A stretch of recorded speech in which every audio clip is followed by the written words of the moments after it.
Focus maintenant sur le café polynésien. Et 4 professionnels passionnés investissent pour planter de nouveaux caféiers.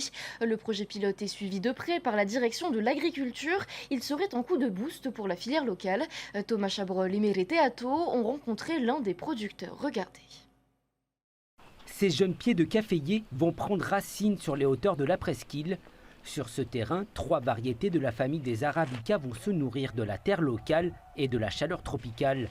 Le Caturra, qui existe déjà au Fénois, le Star Maya et le Marcellesa. Ces 2 nouvelles variétés ont été introduites en 2022 sous le contrôle de la direction de l'agriculture. Ça, c'est 2 nouvelles qui sont censées être plus productives, plus résistantes aux maladies et de meilleure qualité en fait. Donc tout ça, c'est la théorie. On verra dans 2 ans ce qu'il en est, mais voilà, c'est parti. Les semences ont grandi à la pépinière de Papara. 1200 pieds sont prêts à être plantés. Car c'est là tout l'enjeu, redynamiser une filière qui était jadis un levier économique dans le secteur primaire. Dans les années 60, la Polynésie produisait 80 tonnes de café vert par an, avec des vergers de 150 hectares répartis dans plusieurs archipels. Aujourd'hui, on est plutôt sur une production aux alentours de 2 à 3 tonnes par an de café. Et une production qui est principalement concentrée surtout dans l'archipel des Australes, Arimatara, Rurutu et Rapa. On est passé de 150 hectares dans les années 60 à 60 hectares environ uniquement dans les Australes, mais de plants qui sont vieillissants.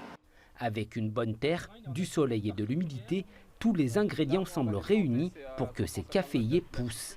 Là, on est en train de faire des parcelles tests, donc c'est tout un protocole avec des espacements, des distances de chaque variété qu'on va planter.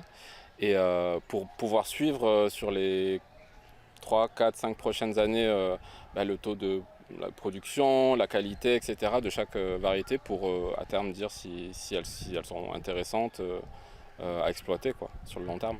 Avec des grains 100% polynésiens, ce torréfacteur compte travailler une nouvelle gamme de café et découvrir de nouveaux arômes. Comme pour le vin, pour le café, c'est la terre qui est le premier facteur de goût en fait. On verra à terme, mais c'est dur de dire qu'il va être amer ou acide. Ou on verra vraiment ce que ça donne dans quelques temps, quoi.